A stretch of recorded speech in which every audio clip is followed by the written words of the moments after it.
A lot of people ask me why I go to church on Saturday instead of Sunday. It's because Saturday is the Sabbath day. The Sabbath is the fourth commandment given to us by the Lord. Exodus 20, 8 through 11 reads, "Remember the Sabbath day, to keep it holy. 6 days shalt thou labor and do all thy work, but the seventh day is the Sabbath of the Lord thy God. For in 6 days the Lord made heaven and earth, the sea, and all that in them is, and rested the seventh day.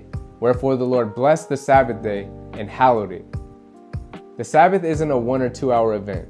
It's the day of rest, a 24-hour period from Friday sundown through Saturday sundown.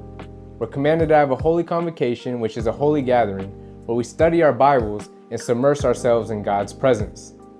People often ask me why I don't participate in certain activities during the Sabbath, like going to the movies, eating out at restaurants, or going out on Friday nights. That's because there are certain things we're allowed to do and certain things we're not allowed to do on the Sabbath day. Some of the things we don't partake in during the Sabbath are working, Leviticus 23:3, cooking, Exodus 16:23, and even buying and selling, Nehemiah 10:31. We're also to abstain from our own pleasures, like watching sporting events or other non-biblical related entertainment, Isaiah 58:13. Many people see the Sabbath as a burden, but it's quite the opposite. It's a day to rest, to relieve yourself from the burdens of work and society. The Sabbath day is a day to escape the world and get closer with God. Additionally, it helps with our spiritual discipline, kind of like working out, but in this case, you're working out your spiritual minds.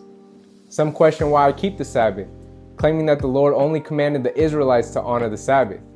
What I would read to them is Isaiah 56, 6 through 7, which mentions the stranger, who is a non-Israelite, keeping the Sabbath.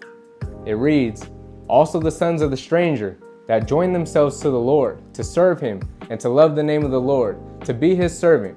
Everyone that keepeth the Sabbath from polluting it, and taketh hold of my covenant, even them will I bring to my holy mountain, and make them joyful in my house of prayer.